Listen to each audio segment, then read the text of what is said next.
Hello, and welcome to another piano tutorial where we're going over the Faber Piano Adventure Series Level 1 lesson book, and we're going to go over Song for a Scarecrow.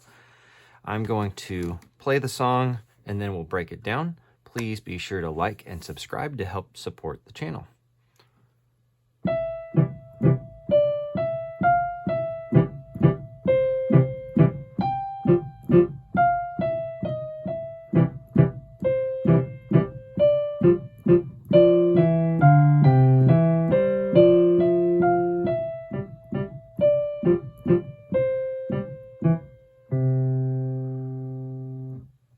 All right, so let's talk about where our hands start. They are in a C position, and we're playing 2 octaves apart. My little star here is middle C, so that means I have my left hand in a bass C position and my right hand in a treble C position.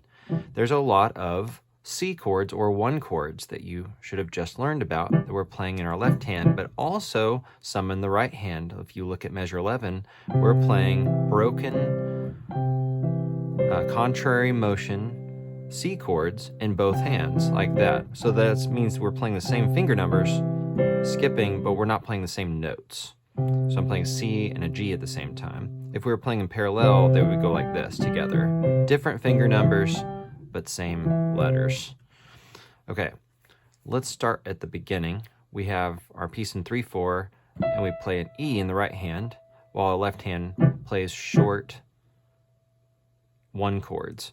Now notice the right hand has mezzo forte, but the left hand has piano, soft. So you have to separate your dynamics a little bit. The left hand needs to be soft throughout the piece, while the right hand is trying to be a little louder. That's because it has the melody.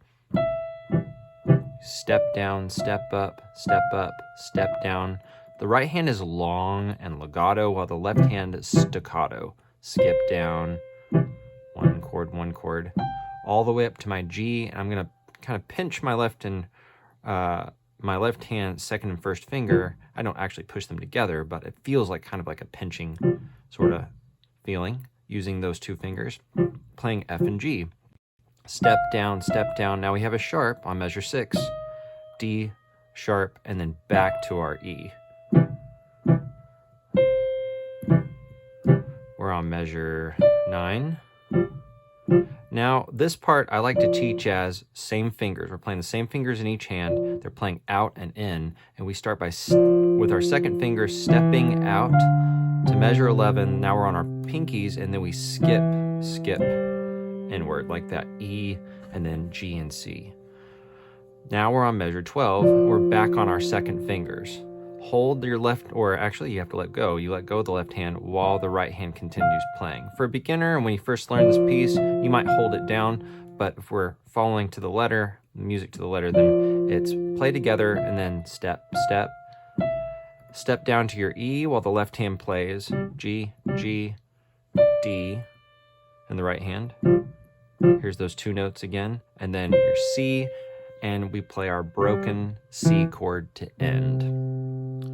Okay, let me know if you have any questions. Review your C chord or your 1 chord.